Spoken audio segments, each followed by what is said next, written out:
আজি পচলাৰ এটা ৰেচিপি লৈ আহিছোঁ।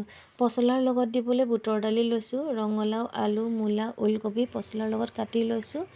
কেৰাহীত তেল গৰম কৰি গোটা জিৰা দিছোঁ, তাতে 2টা তেজপাত দি দিছোঁ। কাটি থোৱা পিঁয়াজখিনি দি ভাজিছোঁ। পিঁয়াজৰ লগতে আদা নহৰু বটা 1 চামুচ দি দিছোঁ। আধা চামুচ জিৰা গুড়া, আধা চামুচ ধনিয়া গুড়া আৰু পৰিমাণ অনুযায়ী হালধি দি অলপ পানী দি ভাজিছোঁ।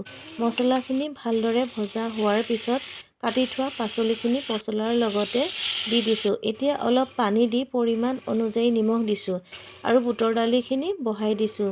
কেৰাহীত অলপ ভাজি চব্জিখিনি প্ৰেছাৰ কুকাৰত অলপ পানী দি 3-4টা চিটি মাৰি সিজিব দিছোঁ। কেৰাহীত সিজিবলৈ বুটৰ দালি টাইম লাগে, সেয়েহে প্ৰেছাৰ কুকাৰত সিজাই লৈছোঁ। এতিয়া প্ৰেছাৰ কুকাৰৰ পৰা কেৰাহীত ঢালি দি তাতে 2টা কেঁচা জলকীয়া খুন্দি দিছোঁ আৰু গৰম মছলা দি দিছোঁ।